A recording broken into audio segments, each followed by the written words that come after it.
Can the New Orleans Saints make the playoffs in a make-or-break year for Dennis Allen? We're examining the state of the Saints roster today on the Locked On NFL Scouting Podcast.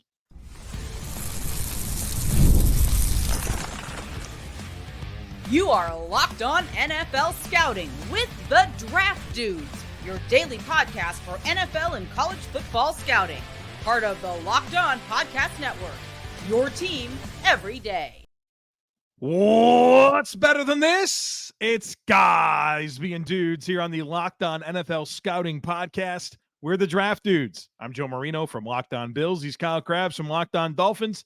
And we are your NFL experts here with you daily to talk team building across the league on the Locked On NFL Scouting Podcast with the Draft Dudes, part of the Locked On Podcast Network, your team every day. Want to issue a big thank you, shout out, and welcome to our everydayers. Those of you who never miss a single episode, we appreciate y'all being here very, very much. Today's episode is brought to you by FanDuel. Make every moment more. As playoffs wind down, the sports stop sporting like we want them to. But this summer, FanDuel is hooking up all customers with a booster bonus daily. That's right. There's something for everyone every day, all summer long.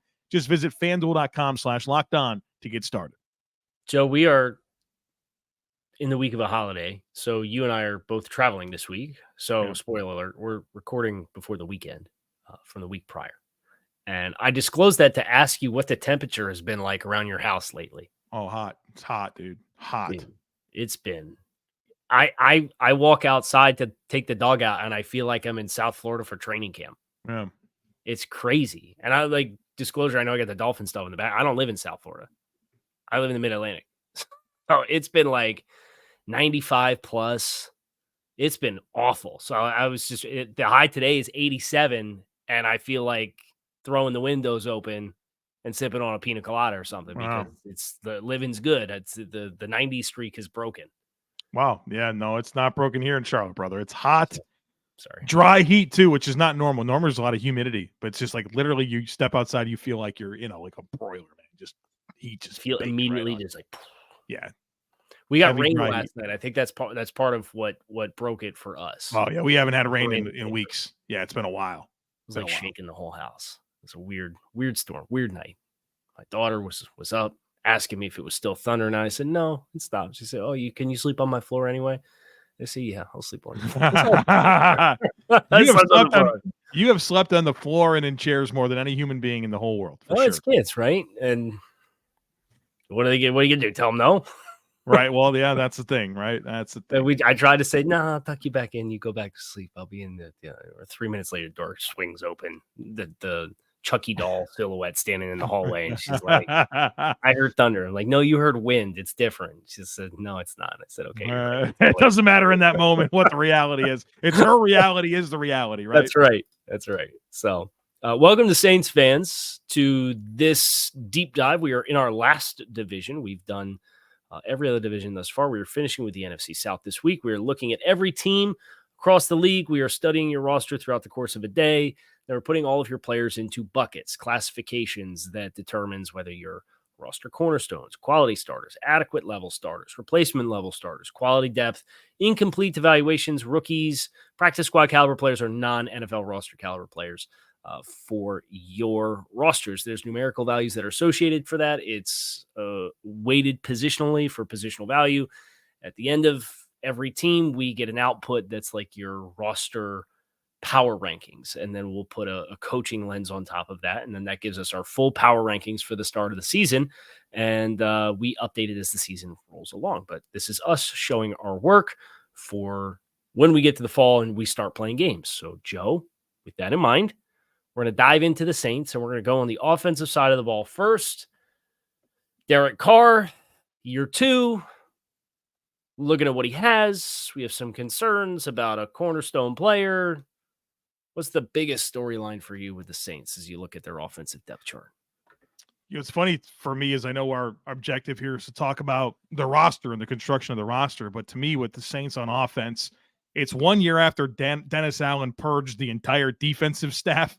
He purged the entire offensive staff this past year. Literally every primary position coach and coordinator from last year's team gone, except for the tight ends coach. They kept the tight ends coach. That guy got to stick around. He's working with everything. to get Juwan Johnson's positional transition going. He's Foster He's Moreau, got Taysom Taysom Hill. Hill.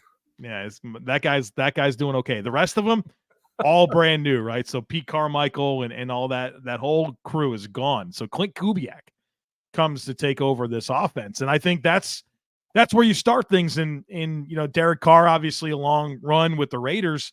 Now he's with the Saints, and I feel like we've had a lot of conversations recently about established quarterbacks going to other places and what that feeling out process is. Mhm. You're established, man. They know you, you know them. They know how to build around you, what you like. And I think there's, year one of that in New Orleans, you kind of had that feeling out process. And hopefully Klint Kubiak can come in and orchestrate this offense in a way that's more fitting for Derek Carr and maximizes the talent. And what's hard to reconcile about the Saints is, like, they finished second in the division. They're top 10 scoring offense, top 10 scoring defense, but you're just not sure how good this team really is. And they got questions certainly on the offensive line. We'll get into that. But to me, the prevailing thought, this overhaul of the coaching staff and how it's going to work. Well, I think that creates the dynamic where it's the concern isn't necessarily the talent. And I think they have high enough floor talent in a lot of spots to be competitive, and this division is considered wide open. It's the chemistry of it all, right? And it's how quickly that all can come together. And you mentioned Derek Carr and trying to get better chemistry and a better foundation around him. And he was, like, generally fine, but, like, the Saints didn't bring him in to be generally fine. Yeah. Right? Like, there was an expectation that he was going to be the positive catalyst for change with the Saints offense.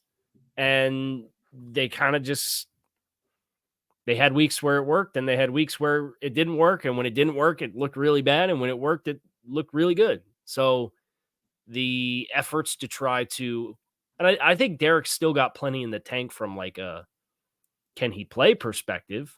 I think that transition now just underway is, and especially when you change as much as they did from a staff perspective, a lot of moving parts to try to hope all clicks into place at the same time. A lot of questions with this offensive line, and it starts with their best player, Ryan Ramczyk. The reports aren't good, right? Like, we heard March area that he might not be available for the season.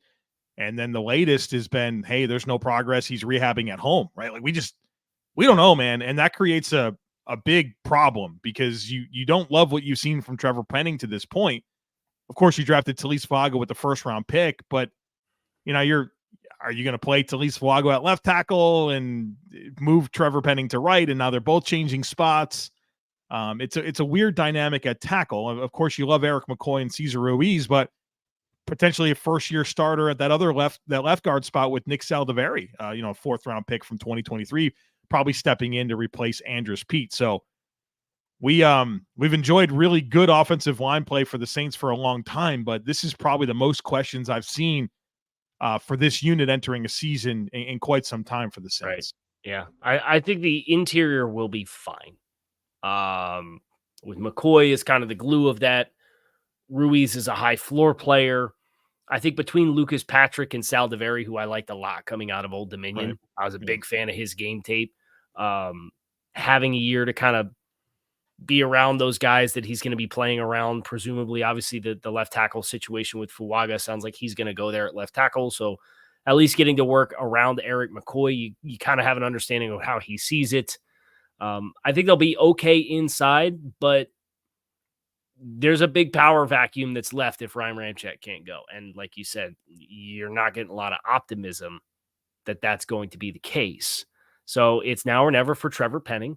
And it's a lot of pressure on Taliese Fuaga to step in and be on the left-hand side and change sides of the offensive line, presumably, and make that transition and play at a high level. Because if they don't, then I think you've got concerns with both tackles and their consistency and ability to set the width of the pocket.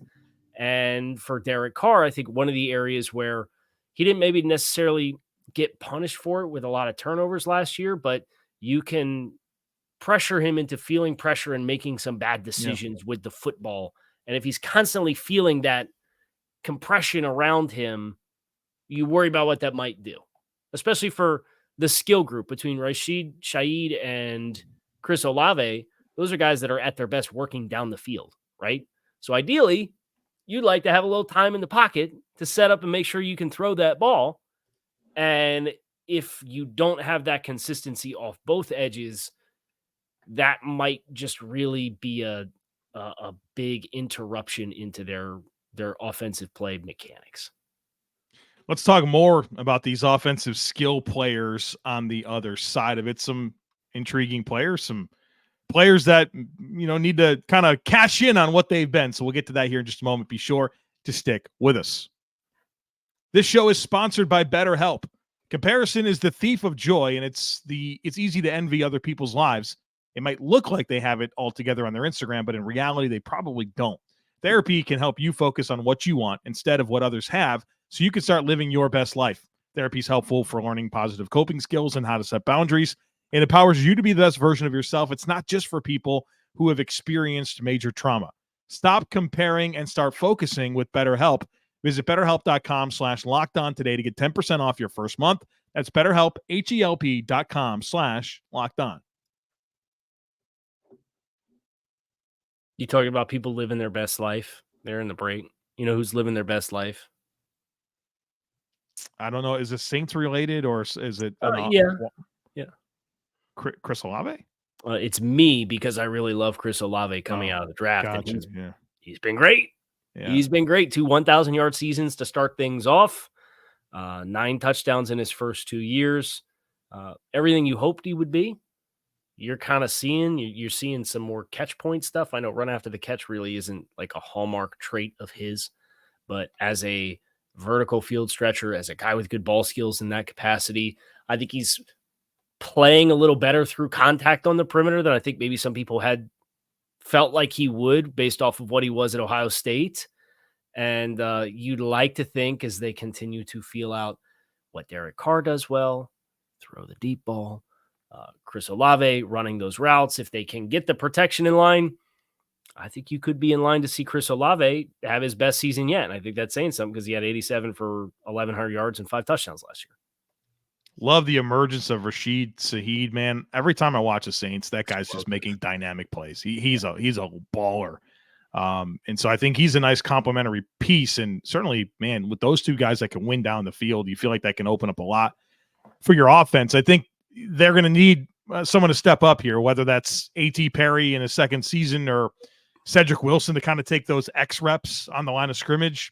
I think we need somebody to step up in that capacity to kind of round out this wide receiver. I know they have a young player in Bub Means out of Pittsburgh who had some fans as a rookie, but I think this passing game is going to be about Olave, about Rashid Shaheed, and about whatever they can get out of Alvin Kamara, who's got an interesting situation with his contract. There's not a whole lot left in the way of guaranteed money, and he's looking for a new deal. I'm sure he probably wants to cash in one more time if possible.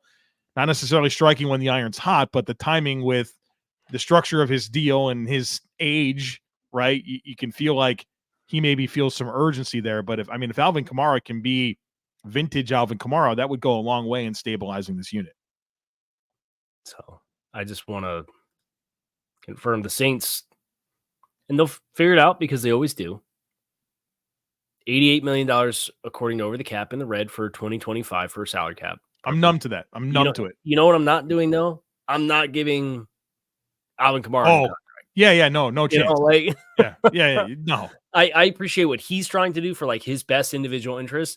This team cannot be in a position to try to take that on because they can save $19 million against the cap if they move on from Alvin Kamara. They got to. Yeah, it's the unfortunate reality of it. And Kamara's had a great run with the Saints.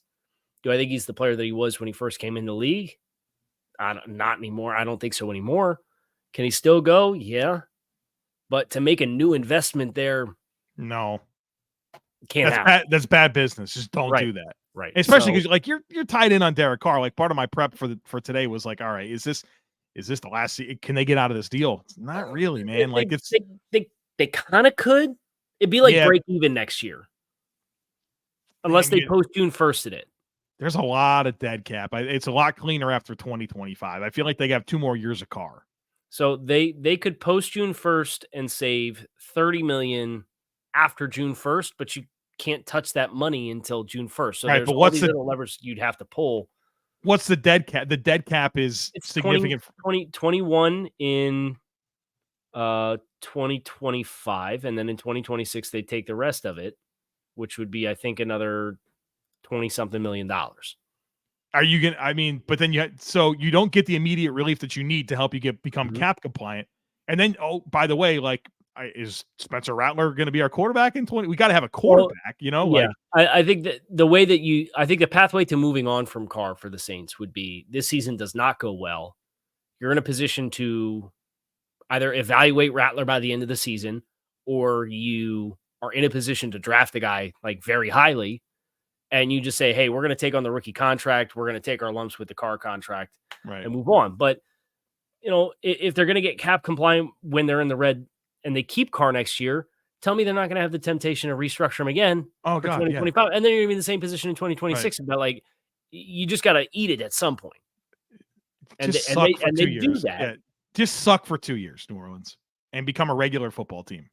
Like, they quit farting around with being a 7, 8, 9 win team. Just be bad, and then be normal. I think the challenging part of that is this division has been so open. So you can come into every year, and I feel like we'll see what Atlanta does, and obviously Tampa won this division at 9-8 last year, but they won it at 9-8. So you can go into any year and say, hey, we get 9 wins, we get a pretty good chance of at least making the playoffs and potentially making a run. And if we catch lightning in a bottle, they were a team that was top 10 in both scoring offense and defense last year. Right, but how much of that's the schedule they played? Like, I'm sure some of it is, but that's the point. Is if you play the South as the schedule, why are we going to voluntarily step backwards and out of a competing window? I'm not saying I agree with it. I'm just saying I understand why they're doing it, right? Well, and why they haven't taken the big plunge yet. Congrats, you've done this thing, and for 3 years in a row, you've won 9, 7, and 9 wins. You've not made the playoffs. So, like, that sounds good in theory in a wide open division, in a wide open conference. Mm-hmm. All they're doing is knocking. They're not getting there. And let's be real, it's great to get there, and it's satisfying for a moment, but how many times are you going to, like, just get there, right? Like, and just lose in the wild card round? Well, there's going to be a point where the attrition, and they've done well to field competitive rosters, and we really like the top of their roster last year. But the talking point last year when we did this project was they don't have any depth, right? The depth is the concern. And that's what happens when you do have to transition away and you keep retaining the same players, and you can't move on from certain players that you might otherwise because of how you've handled your business with structuring the cap. And that's fine, but there's going to be a point where the bottom does drop out. Do I think it's this year? No. Do I have if they go 7 and 10, Carr's mid, do I have more questions about the team this year than I did last year? Yes, I do. Because you just mentioned 2 total deep coaching staff overhauls in the last 2 years. It's on Dennis Allen now, right? Right. And you brought in a whole new offensive coaching staff with some of the questions that you do have at offensive tackle. I think their wide receiver depth is a big concern. Jamaal Williams is a great foil to Alvin Kamara, and, Kendre Miller had a lot of fans when he came out in the draft. We'll see what they do with that. A lot of this pressure falls on Derek Carr. It falls on the offensive line coach, and ultimately it's Dennis Allen. But if the bottom does fall out, I think you change everything. Like Mickey Loomis too. Like someone's got to come in and get probably. Right. Unless you're gonna sit down and Mickey's gonna be like, "Yep, we're gonna totally change the ideology. This was our thought process through all this." He ain't going to. You've heard enough Mickey Loomis talking about how he wants to trade up, and come on, man. Like, he lives year to year, and we're gonna figure it out. I don't know. I think it's a recipe for what they've been in their last 3 years of mediocrity and never getting any better. All right, we should talk about go ahead. Sorry. I was going to transition. Since we're getting ready to close segment 2, and we didn't talk about, we got a little off track. I want to finish that thought. this was a team that I think underperformed last year relative to their talent and their metrics, and they lost some games that were close score games. Now they won some games that were good games, but they finished the season strong in the final 2 weeks to get to 9-8, and they didn't get the tiebreakers they needed with Tampa Bay.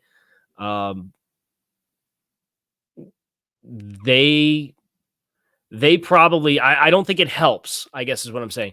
I don't think it helps to go into this offseason and for them to look at what they were last year and say, hey, we let some games get away from us and we still tied for first in the division.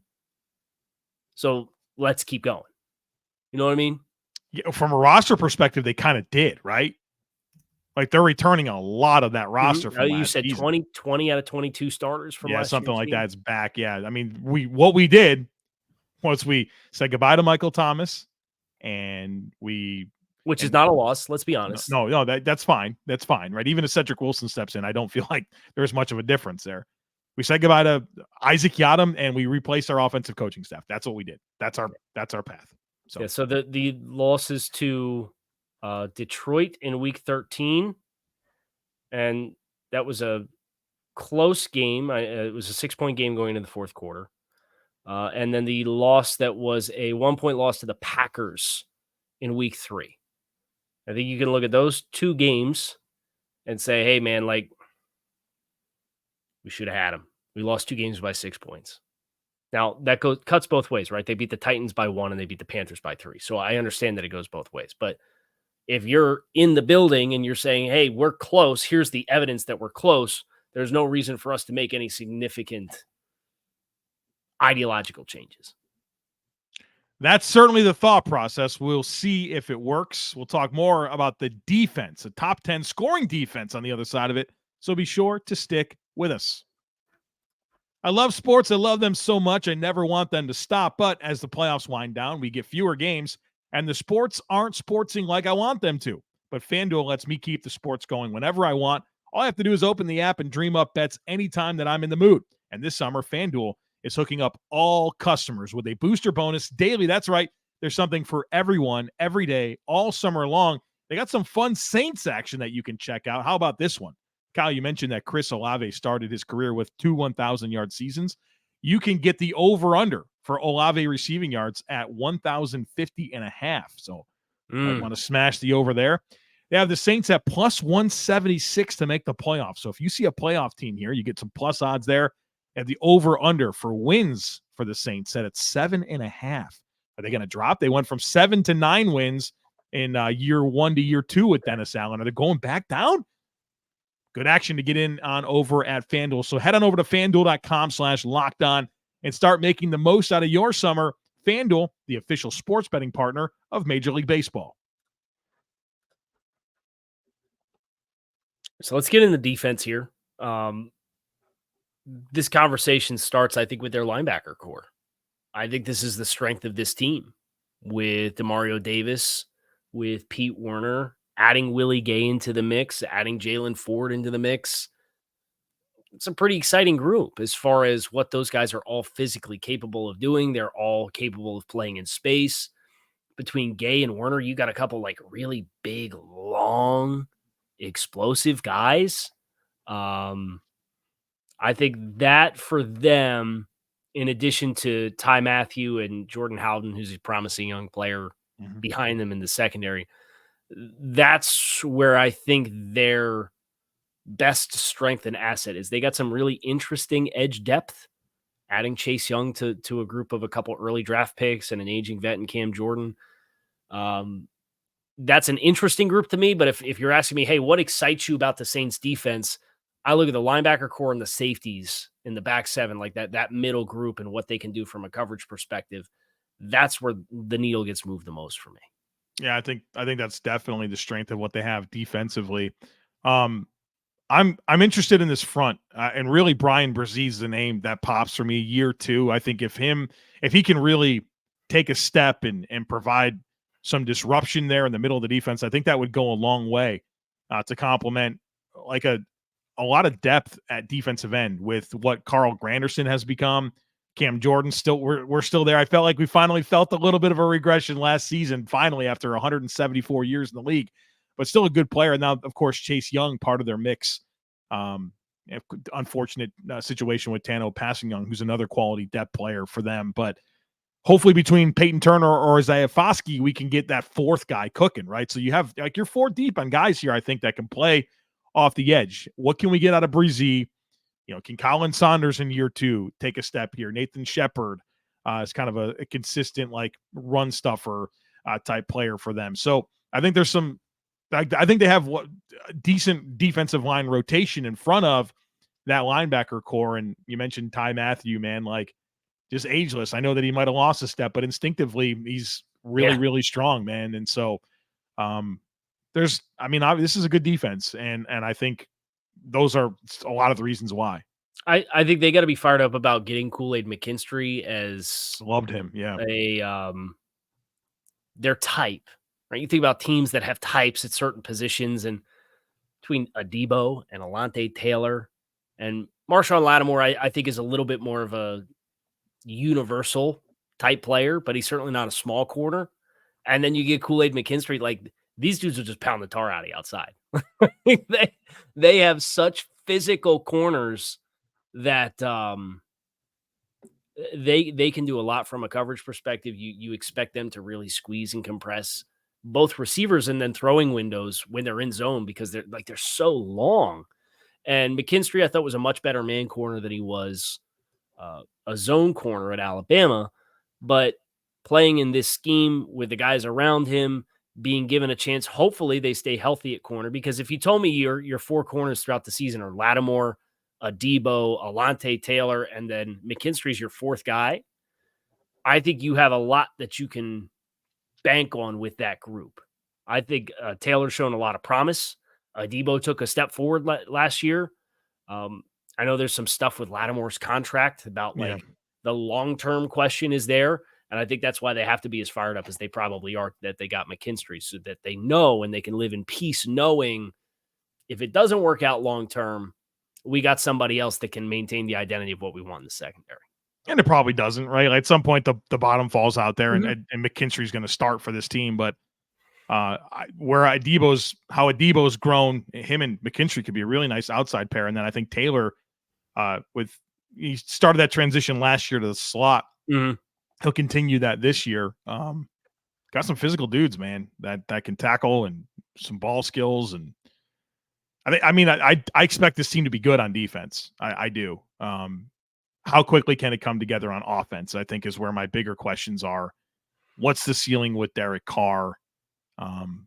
But to the point that you've made, division feels open. Conference feels open. Like there's seven teams are going to the playoffs, man, in the NFC. Right. Why not us? Wild card on tiebreakers with I think wasn't that Packers game determined whether or not they were going to go last year? Like as a wild card too. Yeah, because they lost to Green Bay in week 3. Right. So they didn't have that tiebreaker. 2023. Yeah, they were the Seahawks too. So they were in a 3-way tie for that last wild card spot that the Packers. Oh yeah, that's right. Seattle was part of that as well. Forgot. It's a wild finish for the AFC. It was kind of just you knew it was going to be congested, but you generally got the idea of like who was in and who was out. Yeah, and then Pittsburgh somehow gets in. They blitzed you at the end, but out of nowhere, man. That was the AFC South just ate themselves alive, and that's what killed them, right?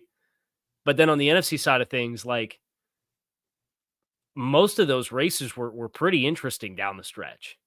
Yeah, the AFC East had an interesting one that came down to the last game of the season, but the West was done. The North, Baltimore ran away with it. Man, they put this will be the most. I think this will again be the most fun race because the team that we have to do tomorrow is a team that I think made the biggest waves as far as trying to improve their roster from last year to this year. They put Derek Carr's revenge game in week 17. We got to get that earlier in the season. What are we thinking there? Against the Raiders. Are you sure? Are you on a proper resource? Yeah, I'm on ESPN. This is the right schedule. Yeah, week 17. Well, it's their last home game, unless they make the playoffs. Right. Got to get that thing earlier in the season. They'll get a good turnout. He will, but it's so he gets to play against that division again, right? The Chiefs and the Broncos. Yeah, that's not a Chargers. fun draw because they get the NFC East this year too.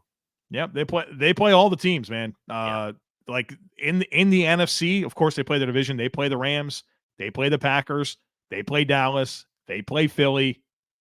They're just missing Detroit. That's the only team they're missing, right? To get the whole who's of the NFC in here. They'll need to take care of business in this division. I think divisional games in this division are as essential as they are.